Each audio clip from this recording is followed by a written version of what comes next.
그래서 이 한 해 가운데 어떻게 하나님이 인도하실까? 우리가 두려움도 있지만 또 기대하는 마음도 있지 않습니까? 그런데 우리가 기도와 말씀 가운데 의외로 훨씬 더 분명하게 명확하게 하나님의 뜻을 발견할 수 있다고 하는 것입니다. 제가 오늘 아침에 큐티를 하다가 얼마나 소름이 돋겠는지 모르겠습니다. 여러분들 그런 분들 혹시 계신지 모르겠어요. 오늘 큐티 말씀이 어디죠? 사도행전 2장의 37절부터 마지막 절까지 말씀인데요.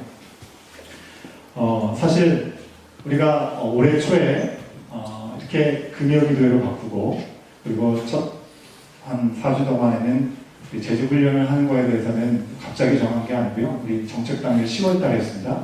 10월 달에 준비하면서 하기 전에 기도 가운데 정하게 되었던 내용인데 오늘 말씀 보니까요. 마치 하나님께서 오늘의 시간을 딱 예비하시기로 하신 듯 교회가 무엇인지에 대해서 처음 교회가 시작되고 그 처음 교회가 어떤 사명을 감당하고 어떤 모습이었는지를 오늘 말씀에 딱 보여주시더라고요. 할렐루야. 하나님이 실수가 없으시고 우리가 계획한 것보다도 더 넘치고 놀랍도록 이렇게 인도해 주시는구나 라는 생각을 지울 수가 없었습니다. 오늘 하루 묵상하는 가운데 오늘 내용들을 쭉 같이 돌아보면서 어떻게 하면 이 시간 가운데 사실 한 시간 정도 되는 시간 가운데 어떻게 교회에 대해서 다 얘기할 수 있을까? 사실 교회에 대해서만으로도 우리가 1년을 공부해도 어찌 보면 부족할지는 모르겠는데 어떤 내용들을 이렇게 함께 나눌 수 있을까? 사실 고민이 많았습니다. 사실 실질적인 우리 가운데 정말 중요한 내용들을 함께 나눠야겠다라는 생각을 좀 지울 수 없었고요. 또 이 가운데 우리 집사님들, 원사님들, 또 우리 장로님들은 또 얼마나 많이 그 교육을 받으셔서 잘 아시고 계십니까? 그렇기 때문에 이미 다 알고 계시는 내용일 수도 있겠다라는 생각이 들었지만 오늘 큐티하는 그 본문의 내용을 통해서 이 말씀을 가지고 좀 우리 가운데 정리할 수 있도록 하면 좋겠다는 마음을 주셨습니다. 그래서 오늘 묵상하면서 한번 보셨겠지만 우리 사도행전 2장 37절부터 47절까지의 말씀을 우리가 다시 한번 같이 한번 확인해 보도록 하겠습니다. 성경책을 보시든지 큐티책을 보시든지 함께 보시도록 하겠습니다. 이 앞에는 없습니다. 말씀이 없으니까 앞에 보시면 안 되고요. 자, 2장 37절부터 47절까지 있는 말씀.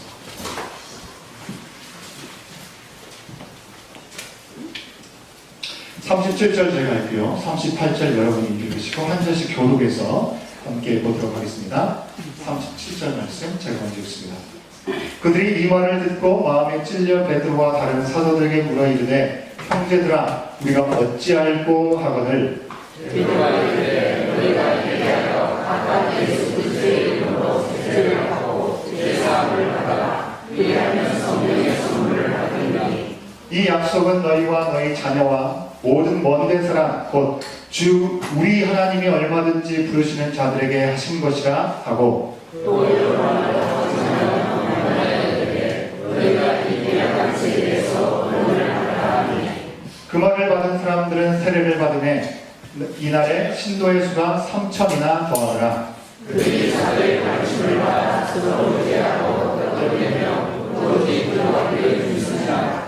사람마다 두려워하는데 사도들로 말미암아 기사와 표적이 많이 나타났으니 믿는 사람이 한국에 있어 모든 물건을 서로 공유하고 또 재산과 소유를 팔아 각 사람의 필요를 따라 나눠주며 날마다 마음을 같이하여 성령의 모임을 이루고 집에서 떡을 떼며 기쁨과 순전한 마음으로 음식을 먹고 함께 읽습니다. 하나님을 찬미하며 온 백성에게 칭송을 받으니 주께서 구원받는 사람을 날마다 구하게 하시니라.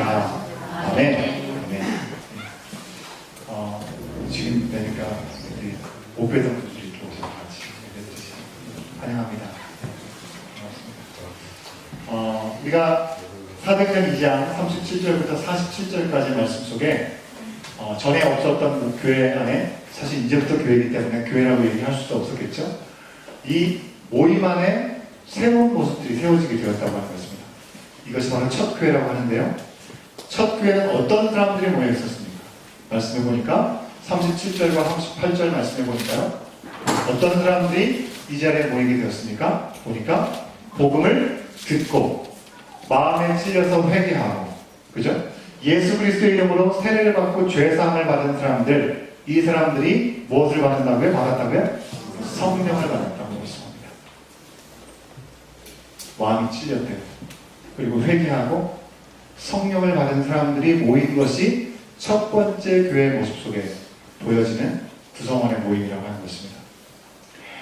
좀 쉽게 얘기하면 이런 겁니다. 복음을 들었는데, 복음이 무엇인지 몰랐는데 복음을 듣고 거기에 적합한 반응을 하고 나니까 성령이 임했대요. 복음에 적합한 반응이라는 게 무엇입니까? 나는 그 전에 몰랐는데 내가 문제가 많구나, 찔림을 받게 되는 것이고, 그리고 그 문제를 예수 그리스도 앞에 내어놓고 회개하게 되는 겁니다. 찔리고 회개하고 죄사함을 받고 성령을 받게 되는 과정이 바로 복음에 적합한 반응이라고 성경 말씀 얘기하고 있죠. 자, 그러면 첫 번째 교회가 복음에 적합한 반응을 해서 성령을 받은 사람들이라고 한다면 오늘날 교회는 어떤 사람들이 모입니까? 오늘날 교회는 말씀이 얘기하는 것처럼 다 성령 받은 사람들만 모여 있나요? 아멘. 아멘. 예. 그랬으면 좋겠습니다. 그죠? 모든 교회 안에 있는 사람들이 성령 받은 사람, 예수를 구주로 영접한 사람들만 있으면 얼마나 좋겠습니까? 근데 그렇지가 않은 것이 우리 현실 속에 경험하는 거죠. 그죠? 믿음이 좋은 분들도 있습니다. 하지만 교회 안에는 아직까지 잠재적인 그리스도인들, 아직까지는 하나님의 은혜를 경험하지 못했지만 분명히 성경 말씀에서 우리의 삶의 복이 무엇인지, 어떤 행복한 삶을 누릴 수 있는지를 말한다고 성경에서 얘기하고 있고 많은 사람들이 얘기를 하고 있기 때문에 그것을 나도 누리고 싶다는 마음 때문에 교회 발걸음을 들여놓은 분들이 계시는 거죠. 하지만 그것이 무엇인지 정확히 알지 못하기 때문에 내가 생각하는 복, 내가 원하는 것을 얻기 위해서 교회에 오시게 되는 그런 분들도 많이 있다고 하는 거죠. 특히 이민교회가 그렇지 않습니까? 이민교회. 한국교회는 어떻습니까? 한국교회는요, 우리의 삶의 반경이 넓잖아요. 교회라는 공동체 안에서 생활하는 사람들과 만남의 자리가 있는가 하면, 우리가 삶의 자리로 가면 거기서 만나는 사람들은 교회에서 만나는 사람들보다 전혀 다른 사람들의 경우들이 많은 겁니다. 그죠? 그런데 이민교회는 어떻습니까? 우리가 언어라는 장벽이 있죠. 또 문화라는 장벽이 있기 때문에 항상 같은 바운더리 안에, 좁은 사회 안에서 우리가 지내게 되지 않습니까? 교회에서 만나는 사람이 사회에서 동일하게 이렇게 만나게 되는 그런 경우들을 우리가 많이 경험하게 되는 것이죠. 그래서 구체적으로 정말 나는 어떤 존재인가, 나는 어떻게 되는 존재인가, 나는 누구인가, 나는 어떤 정체성에 대한 고민 때문에 나를 알고 싶어서 교회에 오는 사람, 혹은 내가 이 세상에 살다가 죽게 되면 사고를 경험한다든지 병을 얻게 되면 그런 고민들을 하게 되잖아요. 내가 죽게 되면 내 생은 어떻게 되는 거지? 나는 죽으면 끝나는 것인가? 아니면 새로운 세상에 있는 것인가에 대한 고민을 가진 분들이 기본적으로 교회를 오게 되는 거죠. 그죠? 그게 보통 우리 한국 사회에서 믿음을 갖기 원하는 사람들의 모습이라고 하는 것입니다. 하지만 이민 사회는 그렇지 않죠. 그런 질문들 때문에 오시는 분들도 계시지만 그렇지 않고 이민 생활이 너무나 외롭기 때문에, 그리고 새롭게 이주하면서 이곳에서 정착하면서 사람들 좀 만나고 잘 알고 도움을 얻기 위해서 오시는 분들도 적지 않다고 하는 것이죠.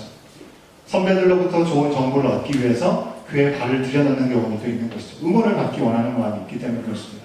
근데 그분들에게는 그것이 복인 거죠. 그죠? 이 땅에서 내게 주신 일을 잘 감당하면서 넉넉하게 잘 누리면서 사는 것, 그것이 1차적인 복이라고 생각하기 때문에 그 복을 잘 누리기 위해서 교회라고 하는 곳에 많은 한인들이 모여있는 곳에 들어오게 된다고 하는 것입니다.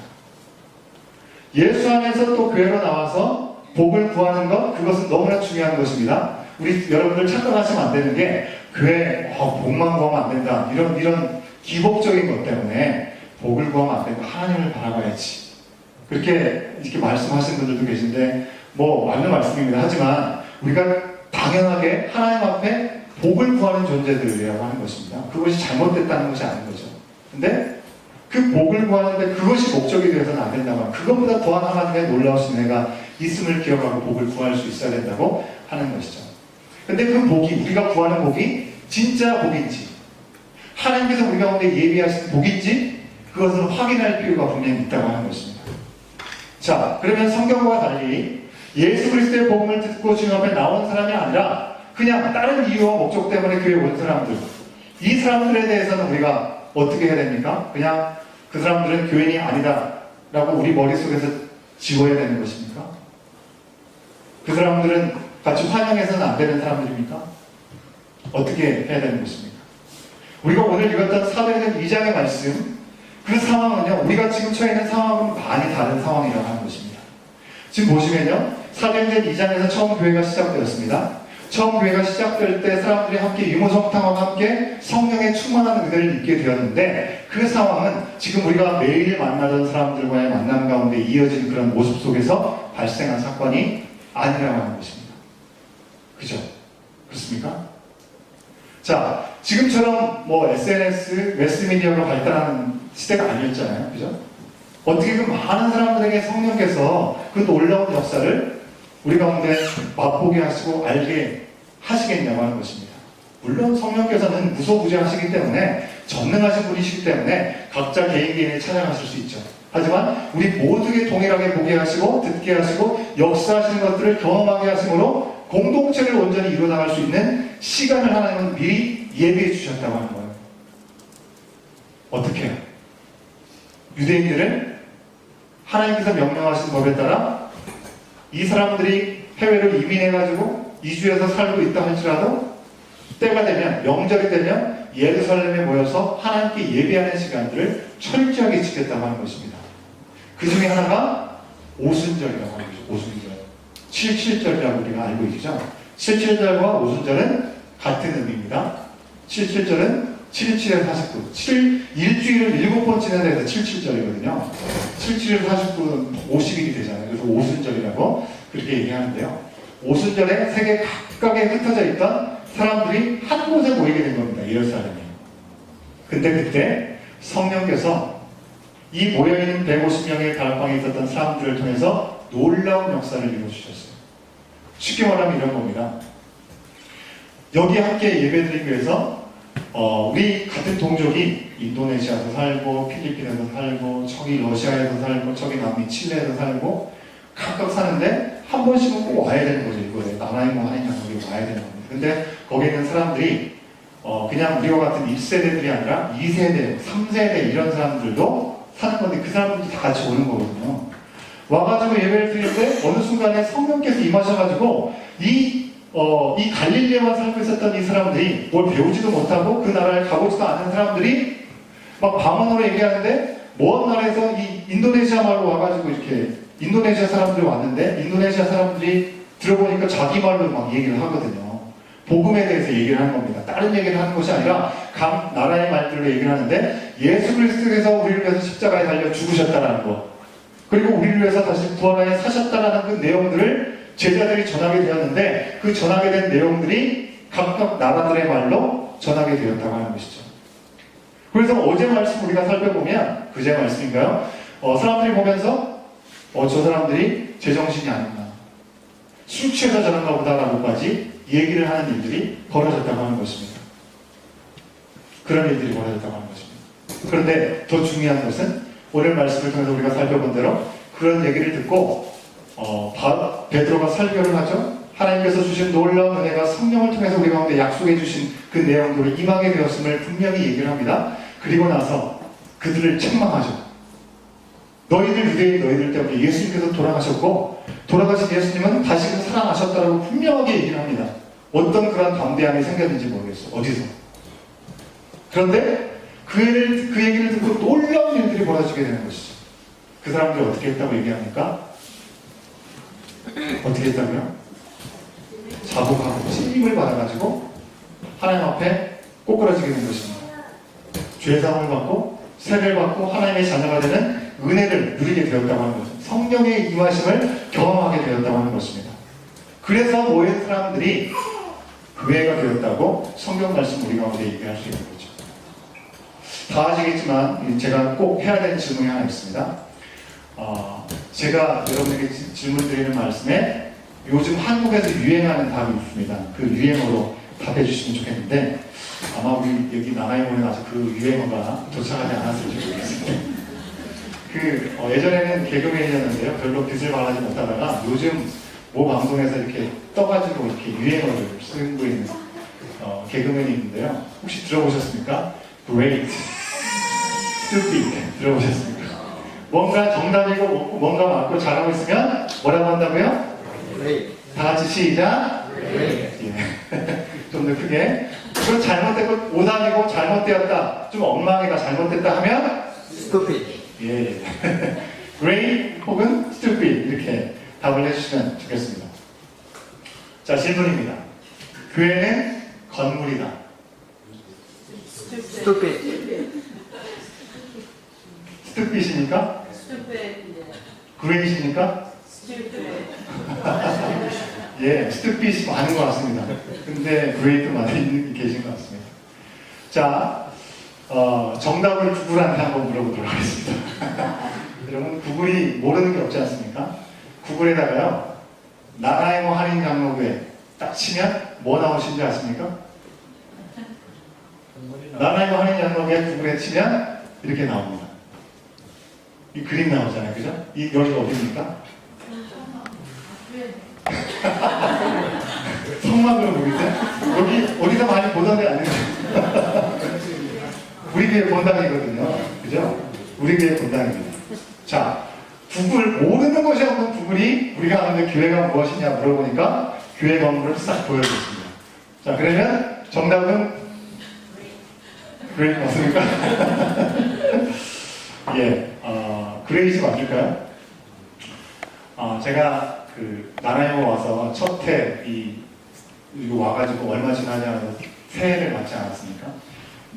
새해를 맞은 직후에 저는 그동안 여기 나나이모에는 눈이 안 오는 곳이라고 그렇게 얘기 듣고 왔거든요. 또 이제 한 달을 다 지나가지고 눈이 정말 어스름하지 않습니다. 그래서 교회를 가야 되는지 갈 수 있는 건지 어떻게 해야 되는지 한참 고민했던 시간이 있었는데요. 그래서 교회를 와가지고 눈 덮인 교회의 모습은 언제 또 볼지 모르겠다. 여기 눈이 오는 데가 아니라고 했으니까 제가 열심히 교회 저쪽 외관의 건물 이렇게 사진을 찍어가지고 저는 페이스북 잘 하지 않는데 그래도 그때 올렸어요. 페이스북에 딱 올리니까 사람들이 뭐라고 얘기하냐면 교회 너무 이쁘다고. 너무 이쁘다고 얘기를 합니다. 여러분, 그런 사람들의 반응만 봐도 교회는 건물로 보여집니다. 그죠? 교회는 건물로 보여집니다. 교회 건물, 교회라고 부르는 것이 틀리지 않습니다. 우선 많은 표현을 수 있습니다. 하지만 건물만이 교회다라는 말은 틀린 말이라고 하는 것이죠. 그죠? 동의하십니까? Great. 건물만이 교회다라는 것은 틀린 말이라고 하는 것이죠. 아셨죠? 윤상현 교수님? 예, 사실 사도행전에서 처음 교회가 생겼지만 그 전에는 교회라는 것이 있었습니까? 교회라는 것은 없었어요. 그죠? 하나님께 예배드리고 제사를 드리는 성전이 있었습니다. 성전이 있었습니다. 예수님께서 예수님의 그곳에서 성전에서 예수님의 이름으로 기도하는 것은 사실 아니었습니다. 예수님이 오시기 전부터 제사는 끊임없이 드려졌고 이 성전에서 그리고 이 흩어져 있는 사람들은 회당을 짓고 이 회당에서 하나님의 말씀을 들어서 배웠습니다. 자, 성전과 회당이 어찌 보면 오늘날의 교회와 같은 역할을 했다라고 할 수 있는 것이죠. 그래서 유대인들은 성전과 회당에서 유대교의 신앙을 지키고 또 말씀을 배우면서 예수님을 맞이하게 된 사람들이 분명히 있었다고 하는 것입니다. 그런데 달라도 너무나 다른 이 사람들, 이제 성령의 충만을 받은 사람들은 예수 그리스도의 사람, 그리스도인, 오늘날 우리가 그리스도인이라는 표현을 쓰지 않습니까? 그죠? 다 크리스천, 그리스도인이라는 표현을 쓰지만 이 사람들은 그리스도인이라는 표현조차도 들어보지 못했던 사람이라고 하는 것이죠. 그러지 못했다고 하는 것이죠. 이 말이 생기기 전, 이 사도행전 2장에서 교회가 탄생하기 전까지는 그런 표현 자체도 없었다고 하는 것입니다. 교회는 단순히 건물이 아니고 예수 그리스도를 믿는 사람들의 모임이다라는 것을 분명히 예수님께서 먼저 알려주셨어요. 어디서 알려주셨죠? 마태복음 16절. 여러분들 이 말씀은 꼭 외우시고 계셔야 되는 말씀이죠. 함께 같이 앞에 있는 말씀을 읽어보시겠습니다. 시작. 시몬 베드로가 대답하여 주는 그리스도시요 살아계신 하나님의 아들이십니다. 예수께서 대답하여 이르시되 나를 시몬아 내가 복이 있도다. 이를 내게 알게 하기는 혈육이 아니요 하늘에 계신 내 아버지이시니라. 또 내가 내게 이르노니 너는 베드로라. 내가 이 반석 위에 내 교회를 세우리니 음부의 권세가 이기지 못하리라. 아멘. 이 말씀을 예수님이 제자들을 모아놓고 하셨습니다. 물어보셨어요. 가이사라 빌립보, 이방 신상들이 아주 잔뜩 있는 그곳에 예수님께서 제자들을 불러놓고 물으셨습니다. 사람들이 나를 누구라고 하느냐? 누구라고 얘기를 하고 있느냐? 그랬더니 사람들이 뭐라고 얘기해요? 선생이고 선지자고 이렇게 얘기합니다. 그래? 그럼 너희는 나를 누구라고 하느냐? 라고 예수님께서 물으셨을 때 베드로가 참으로 놀라운 고백을 하는 것이죠. 주는 그리스도시요 살아계신 하나님의 아들이십니다 라고 고백했을 때 예수님은 뭐라고 하셨냐면 와 대단한데 라고 하시지 않고 이것을 알게 하신 분이 누구라고요? 하나님께서 알게 해주셨다. 이 고백을 했기 때문에 여러분 잘 보십시오. 18절의 말씀을 보면 내가 내게 이르노니 너는 베드로라 내가 이 반석 위에 내 교회를 세운다라고 말씀하셨습니다. 이 반석이 뭡니까? 베드로입니까? 뭘까요? 천주교에서는요 베드로래요. 베드로래요. 반석이. 그래서 진짜 교회는 로마에 있는 교회가 바티칸에 있는 교회가 진짜 교회다라고 얘기를 하죠. 자 여기서 내가 내게 이르노니 너는 베드로라 내가 이 반석 위에 계속한 고백이 반석인 거죠. 그죠? 이 반석은 뭐라고요? 주는 그리스도시요 살아계신 하나님의 아들이라고 하는 그 고백 위에 교회를 세우실 것이기 때문에 그 고백 위에 서 있는 사람들은 음부의 권세가 이기지 못할 것이라고 말씀하신 것이 교회에 대한 정의였다고 하는 것입니다. 자, 우리가 주는 그리스도시요 살아계신 하나님의 아들이십니다라고 다 고백하는 줄 믿습니다. 그 고백이 내 마음 가운데 있다면 교회는 건물일 수 있지만 건물만이 아니라 또 무엇이라고요? 내가 교회다. 반석, 바로 이 고백 위에 교회를 세우신다고 분명히 말씀하셨기 때문에 그러는 것이죠. 우리 주보가 교회가 무엇인지를 분명하게 보여주고 있죠. 그죠? 맞습니까? 네, 우리 나나의 한인 장로교에 대한 소개가 주보에 보시면 딱 있잖아요. 그죠? 캐나다 장로교 한카 서브노에 속해 있고 97년 11월에 제 한인들의 기도와 밴쿠버 아름다운 교회의 지원 세인 앤드류의 장로교회의 협력으로 나나이머에 최초로 설립된 한인교회입니다 라고 기록되어 있습니다.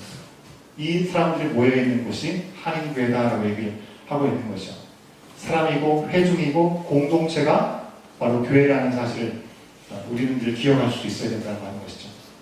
자, 사도행전 2장에는요 아직까지 건물로서의 교회가 존재하지 않았습니다. 그 전에 분명히 말씀드린 대로 성전이 있었지만 말입니다. 자, 공동체, 바로 교회의 특징은 5가지가 있습니다. 5가지. 오늘 우리가 함께 읽었던 말씀 속에 그대로 나와 있는데요. 첫 번째, 함께 모인다고 하는 것입니다. 함께 모여서 뭐 합니까? 예수님의 말씀을 배우고. 자, 함께 따라하겠습니다. 예수님의 말씀을 배우고. 자, 함께 모였는데 모이는 게 중요한 게 아니라 모여서 예수님의 말씀을 배우는 것이 첫 번째고요. 두 번째, 함께 먹고. 예, 함께는 정확하겠고요. 그 뒤에를 따라하시면 되겠습니다. 함께 먹고. 예, 성찬식을 가졌고 함께 서로 식사의 공동체를 가졌다고 하는 것이죠. 함께 소유를 나누며 니꺼 내꺼 없이 함께 유무상통했다고 성경에 말씀하고 있죠. 함께 하나님을 찬미했습니다. 하나님께 영광 돌리는 모습이 그들 가운데 있었다고 하는 거죠. 그런데 그 자리에 모이지 않는 다른 사람들, 그 다른 사람들한테 함께 무엇까지 받았다고 얘기합니까? 칭송까지 받았다고 얘기하고 있어요. 칭찬을 받았대요. 그 자리에 있지 않은 다른 사람들이 보기에도 와, 저 사람들은 대단해. 하나님을 믿는 사람들이야 뭔가 좀 달라. 그런 칭송을 받았다고 하는 것입니다. 처음 교회가 되었을 때 5가지 특징. 말씀을 열심히 함께 배웠다고 얘기하고 있고요. 함께 이 식탁의 공동체, 함께 음식을 나누는 공동체가 되었다고 얘기하고 있고, 함께 내 것 내 거고 네 것 내 거고 얘기 아니고요. 서로 네 것 내 거 없이 함께 나눌 수 있는 그런 마음들로 세워졌다고 하는 것입니다. 그리고 하나님을 찬양하는 가운데 그들의 모습은 다른 믿지 않는 사람들에게까지 찬양을 받을 수 있는, 칭송을 받을 수 있는 모습이 되었다라고 얘기하고 있는 것이죠. 그런 의미에서 교회는 무엇인가?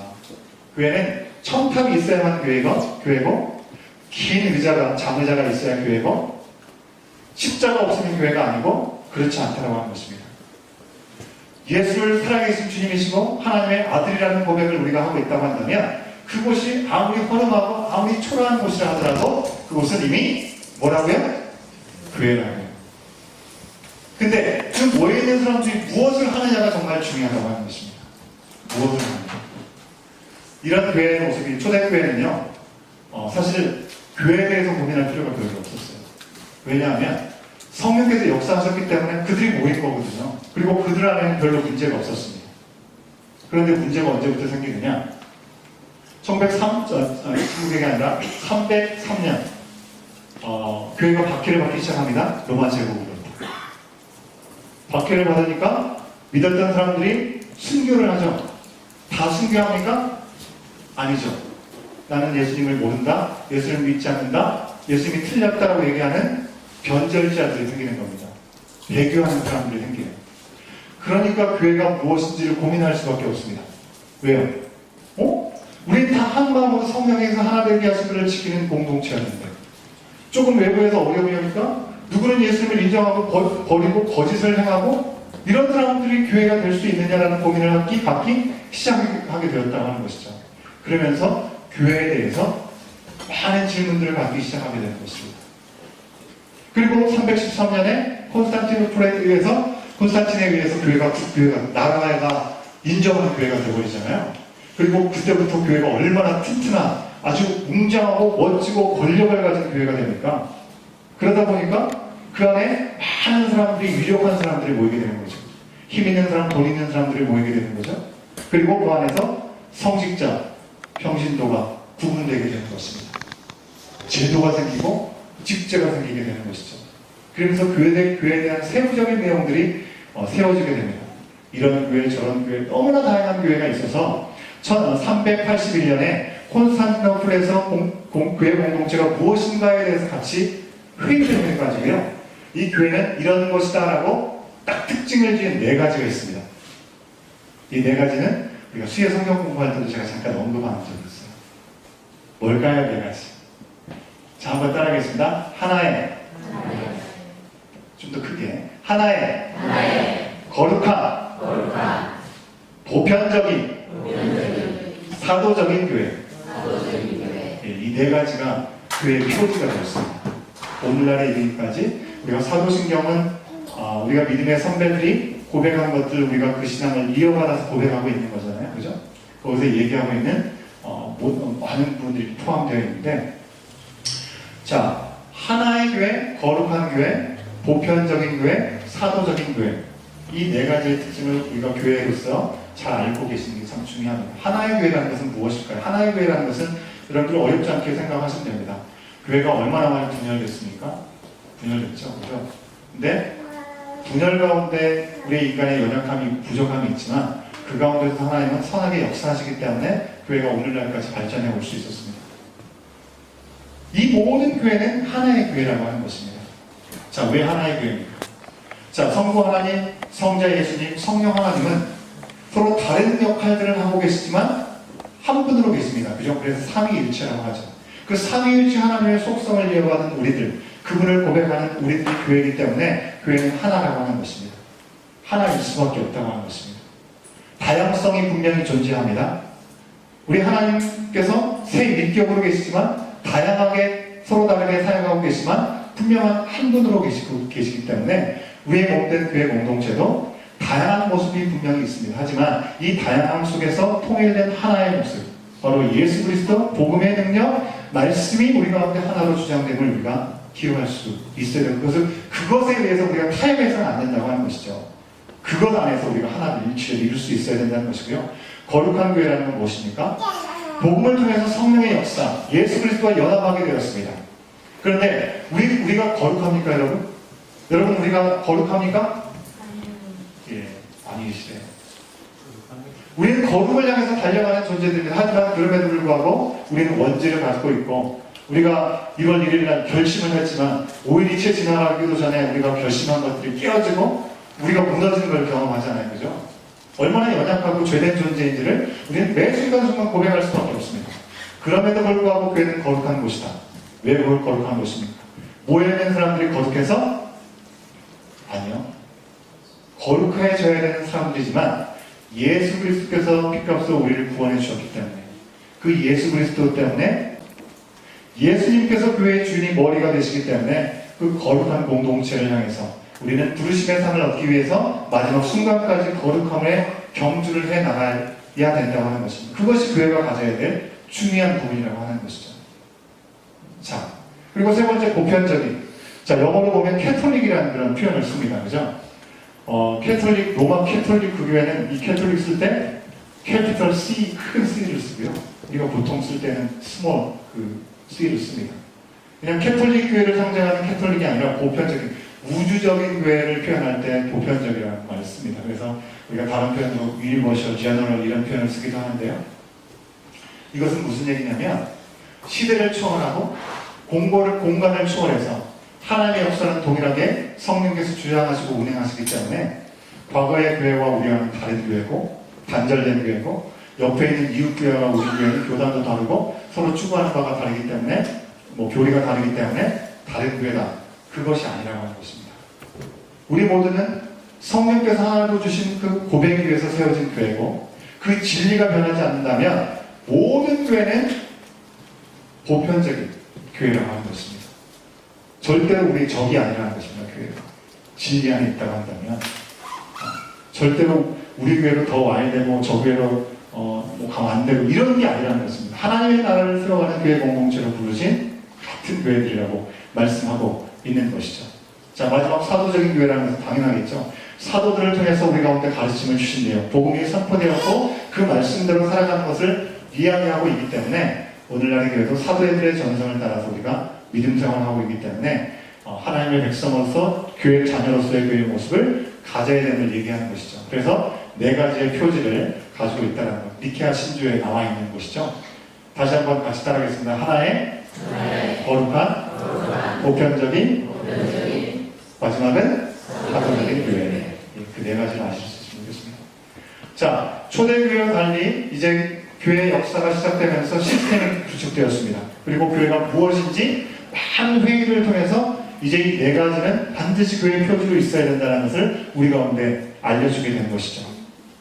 근데 그때와 달리 교회 밖의 사람들도 적지 않게 예수님에 대해서 모르지 않았습니다. 여전히 복음을 듣지 못한 지역이 여전히 이 땅에도 많이 있습니다. 그럼에도 불구하고 복음이 들려지고 있는 것은 사실인 것이죠. 우리가 여기서 분명히 알 수 있어야 되는 것은 우리처럼 종교의 자유가 있는 나라, 우리처럼 종교의 자유가 있는 나라 이 지역에서는 예수님을 알지만 예수님을 받아들이지 않는 사람들이 너무나 많이 있죠. 너무나 많이 있습니다. 그들 중에 많은 경우는 자신의 인생의 문제, 내 스스로 어떻게든지 해보려고 노력을 하다가 그것이 안 되고 이 한계에 부딪히게 되었을 때 하나님 앞에 나오게 되는 경우들을 우리는 심심치 않게 경험하게 되는 것이죠. 그들을 맞이하는 것이 하나님을 내가 온전히 믿고 의지해서 하나님을 더 알기 원하는 마음으로 교회를 나오지 않는다 하더라도 어떤 다른 이유 때문이라도 교회에 올 수 있다고 하는 것이죠. 그들을 맞이하는 것이 옳지 않다라고 해서는 안 된다고 하는 것입니다. 그들을 맞이하고 제대로 된 복음, 그것이 아닌 그냥 그들이 원하는 요구에만 귀를 기울인다고 한다면 그것이야말로 문제가 되겠죠. 그것이야말로 스투핏이 될 것입니다. 극단적인 예를 하나 드리겠습니다. 이런 경우, 여러분 지금 이 세대는 동성애자를 우리가 어떻게 받아들일 것인가에 대한 아주 심각한 이 고민을 하는 시대가 되었습니다. 그죠? 이 나라는 한참 전부터 이미 그것을 법적으로 용인하지 않았습니다. 우리가 속한 캐나다 장로교단은 그 부분을 가지고 지금도 실험하고 있습니다. 제가 지난번에도 말씀드렸지만 우리 한인노회가, 한카노회가 이 일에 앞장서가지고 그것은 절대로 받아들일 수 없는 죄악이다라고 받아들이고 있습니다. 이 이야기는요, 동성애자를 받아들일 수 없다가 아닙니다. 동성애자들은 하나님 앞에 와서 찔림을 얻고 돌이킴을 받고 죄사함을 받고 구원함을 받아야 되는 죄인들임을 우리가 인정하고 받아들여야 되는 것은 맞는 얘기인 거죠. 하지만 그것 자체를 인정하는 것을 우리는 인정하지 않는다고 하는 것입니다. 하나님의 창조 질서에 어긋나기 때문에 그런 것이죠. 그런데 생각해 보십시오. 동성애만 죄입니까? 우리는 동성애가 아닌 다른 죄는 우리는 짓지 않고 있습니까? 성경의 말씀에 보면요, 얼마나 그 죄의 수준을 예수님께서 높여놓으셨냐면 질투하는 것도 사형에 해당되는 죄라고 얘기하고 있습니다. 우리는 사형에 해당되는 죄를 다 짓고 있죠. 그죠? 사형수들입니다. 그죠? 여러분 질투하지 않는 분들 질투하지 않으세요? 다 질투하지 않습니까? 어떤 모습으로든지. 그렇다면 우리가 다 죄인이라는 거거든요. 그러면 동성애자들만 죄인이고 우리들은 드러나지 않는 죄를 짓고 있기 때문에 괜찮은 거고 그렇게 해석할 수 있는 거냐고 하는 것입니다. 그렇지 않다라고 하는 것입니다. 누구도 죄로부터 자유로울 수 없기 때문에 예수님께서 우리 가운데 오셔야만 했다는 것이고요. 예수님만이 우리의 생명이고 길이라는 고백을 통해서 우리는 죄사함을 받고 하나님의 은혜의 자리에 나갈 수 있게 되었다고 하는 것입니다. 그러니 당연히 동성애자도 교회에 들어올 수 있는 것이죠. 들어온다고 해서 그 사람들 막 이렇게 눈으로 막 레이저를 쏘고 그러면 안 되는 것입니다. 예. 받아들일 수 있는 주님의 마음이 우리 가운데 필요한 것이죠. 예배실에 언제든지 들어오고 또 예배를 드릴 수 있는 것이죠. 하지만 사도행전 말씀이 분명히 알려주는 것처럼 교회가 된다라고 하는 것은 다른 얘기라고 하는 것입니다. 교회가 된다라고 하는 것. 여러분 이 자리에 우리가 교회라는 건물 안에 들어와 있기 때문에 우리가 교회냐? 그렇지 않다라는 거죠. 교회 안에 들어와서 예수님이 누구신지 우리가 고백할 수 있는 기회가 우리 가운데 주어졌고 그 고백을 내 입술 고백을 통해서 내 신령 깊은 고백을 할 때 우리가 교회가 되는 것이죠. 그 고백이 나와 아무런 상관이 없다고 한다면 그 사람은 교회일 수 없다라고 하는 것입니다. 교회일 수 없다라고 하는 것입니다. 누구나 죄를 고백하고 회개하고 예수님으로 나는 죽고 죄사함을 받았다는 고백을 할 때 진짜 교회가 됐다라고 얘기하는 것이죠. 여러분 이번 재직 우리 훈련의 주제가 뭐라고 했죠? 주제.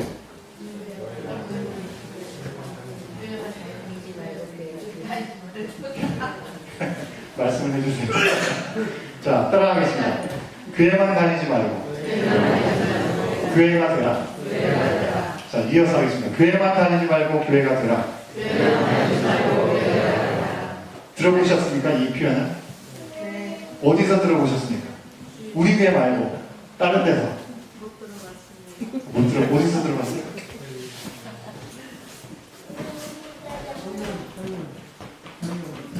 청년 무슨 수련회에서 들어봤어요?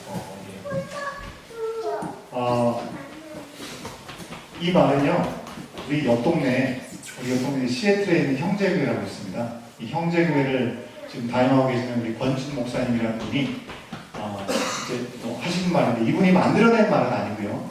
다른 우리 미국의 우리 목사님께서 사용하신 말로 좀 알고 있습니다. 이 권진 목사님이 고3 때 시애틀로 이민을 오셨다는 들었습니다. 제가 그분을 개인적으로 아는 건 아니고 그분의 책을 보고서 좀 확인하게 되었는데요. 그분의 개인사는 우리 교회 이보다 좋을 수 있다. 이런 책 제목이 있습니다. 저한테 있으니까요.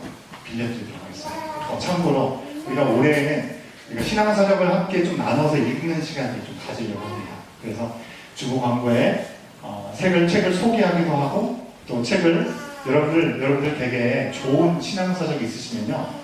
교회에 갖다 주시면 교회 한 공간을 잘 이렇게 비치해놔서 서로 이렇게 좋은 책들을 도서관처럼 대여해서 읽을 수 있는 그런 시간을 갖도록 하겠습니다.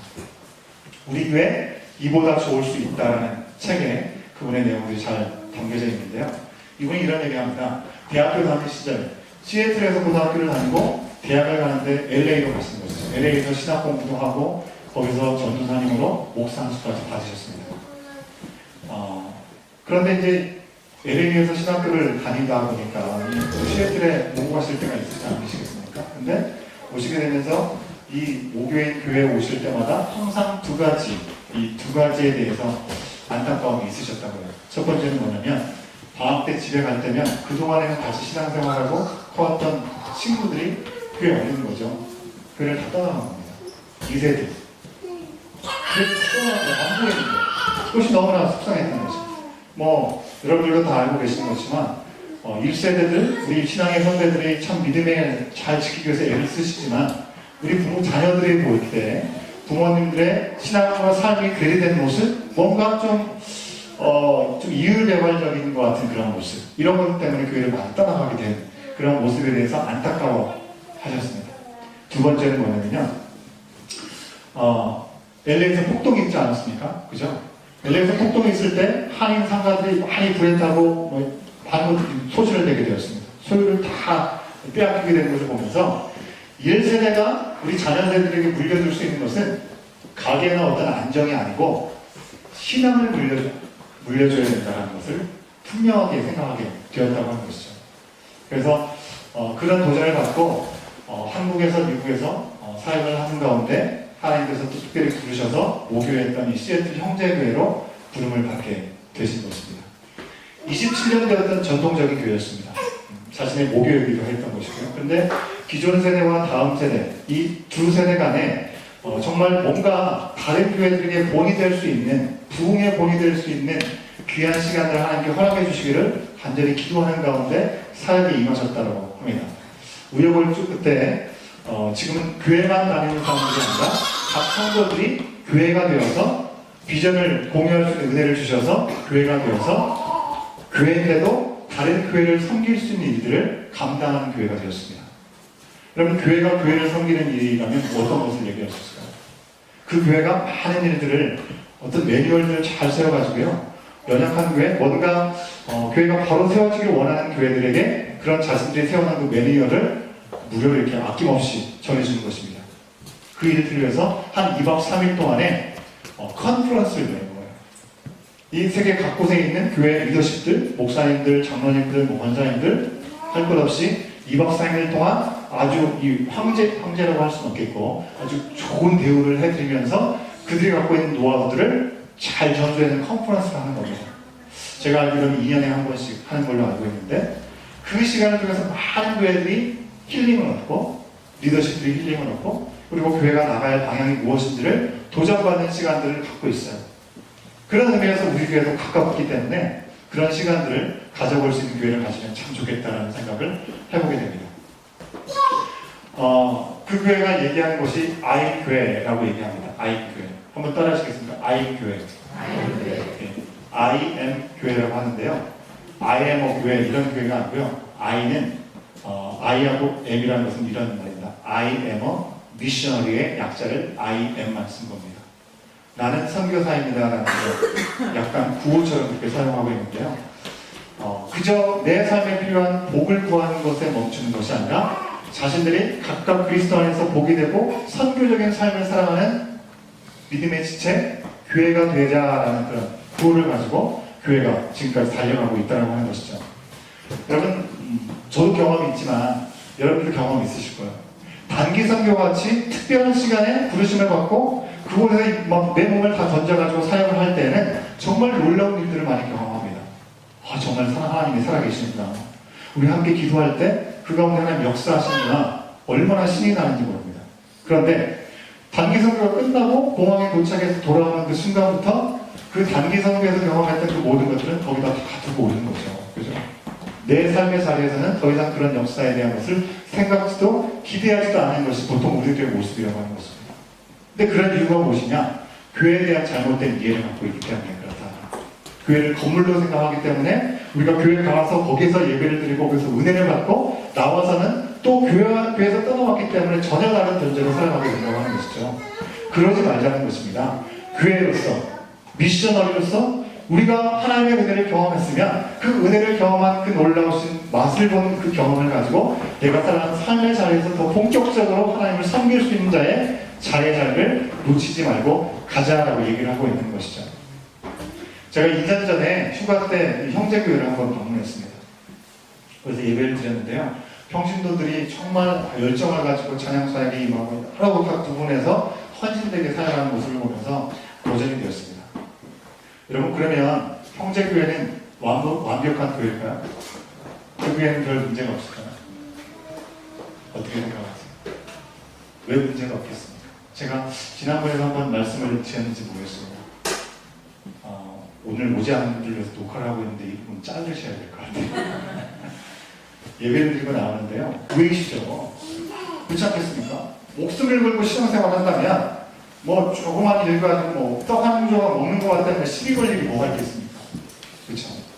그런데 그 일이 지나고 나서 뭔가 많은 것들이 유익으로 다가오고 뭔가 이제 편해지고 뭔가 많은 것을 주장할 수 있는 그런 시간이 되었을 때 오히려 우리 가운데 선하지 않은 것들이 꿈틀꿈틀 우리 가운데 작용하게 되었다고 하는 것입니다. 교회가 분열을 조장하고 자신의 유익을 위해서 신앙과 관련 없는 걸 가지고 주장하게 되는 모습들이 생겨나게 된다고 하는 것입니다. 교회는 의인을 부르러 오신 것이 아니라 죄인을 부르러 오신 곳이다 라고 분명히 말씀하여 주셨습니다. 그래서 예수님의 은혜를 아는 사람들이 모여있는 곳이 바로 우리 교회인 것이다. 하나님께서 우리 가운데 베풀으신 은혜를 우리가 기억하는 자리를 놓치지 않아야 되겠고요.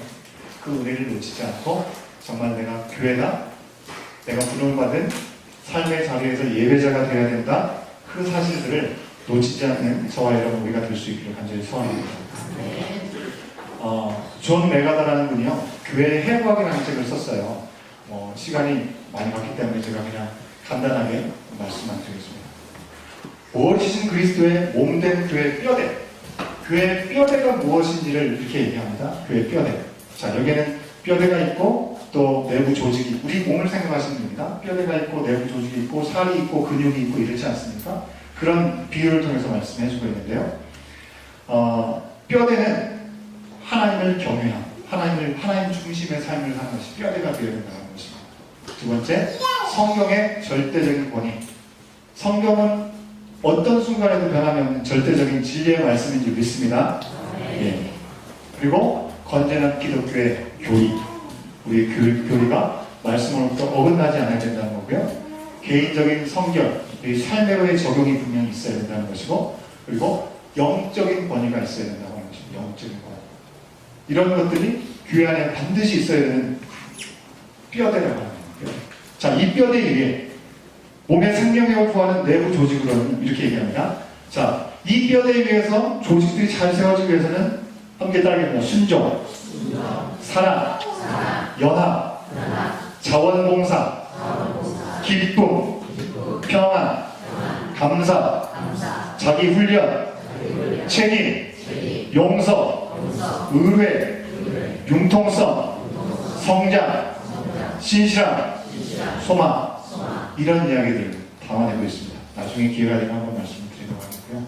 자, 이런 내부 조직들 안에 이제 신체 기능을 가능하게 하는 교회 근육이 있는데요. 근육은 설교와 가르침, 말씀을 배우는 것이 교회의 근육이 된다. 근육을 키우는 일이 된다. 복음 전도와 선교. 교회가요, 우리 안에서만 서로 행복하고 즐기고 하면 교회는 문제가 반드시 생깁니다. 고인물은 썩는다는 얘기 다 알고 계시죠. 우리 가운데 주신 은혜는 반드시 흘러가야 하는 것입니다. 뭔가 연약한 자들에게, 그리고 뭔가 도움이 필요한, 와서 우리를 도우라, 마게도냐 사람이 얘기했던 것처럼 그런 무엇인가 우리 가운데 들려지면 우리는 여러 가지 계산하지 않고 그들에게 흘려보낼 수 있는 자리를 놓치면 안 된다고 하는 것이죠. 복음과 전도의 사명들입니다. 자, 세 번째, 예배와 기도. 여러분, 우리가 예배의 자리를 놓치지 않아야 되는 것, 우리가 근육을 키우는 일이라고 하는 것입니다. 근육을 키우는 일. 예, 기억하시면 좋겠고요. 근육에 살이 붙어야 되지 않겠습니까? 살을 붙는 이유는 제자 훈련, 목양, 가정을 세움, 훈련, 헌금, 교제, 이런 내용들을 우리 가운데 들어주고 있습니다. 물론 교회 머리 대신 그리스도가 빠진다면 그것들이 아무런 소용이 없는 것이겠죠. 자, 그냥 이루어지지 않는다고 하는 것입니다. 교회라는 것이 내가 분명히 그리스도 앞에 고백하는 그 고백이 기준이 되고 중심이 되고 바탕이 되지만, 이 교회가 온전히 서가기 위해서 뼈대가 세워지고 내부 조직이 세워지고 근육이 붙고 살이 붙기 위해서 우리 가운데 필요한 여러 가지 모습들이 우리 가운데 있고, 어느 하나가 아니라 그 모든 것들이 골고루 우리 가운데 세워지고 섭취될 때 우리는 건강한 각자의 교인이 될 수 있는 것이, 교회가 될 수 있는 것이고, 각자 교회가 바로 설 때 우리 몸된 교회 공동체가 온전하게 서게 될 줄로 믿습니다. 사랑하는 여러분, 어찌 보면 여러분은 길지만 저에게 짧은 이 강의 시간이 이제 마무리가 됩니다. 교회에 대해서 좀 말씀을 드렸는데요.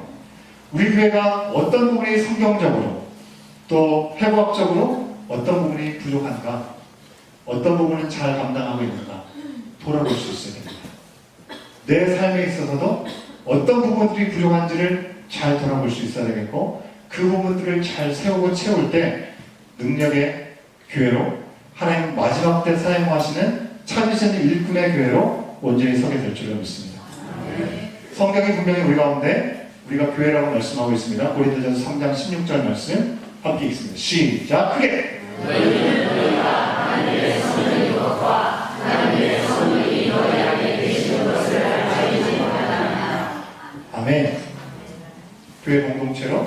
우리가 몸된 지체로 교회 나는 어떤 교회인가? 여러분, 이 한 해를 시작하면서 나는 주님 앞에 어떤 교회의 모습인가? 돌아보실 수 있기를 바라고요.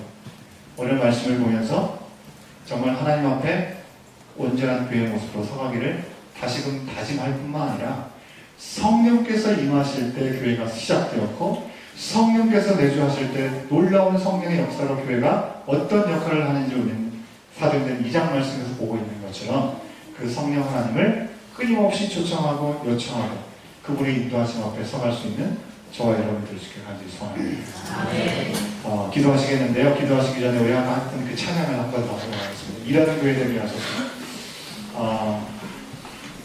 나오세요. 찬양.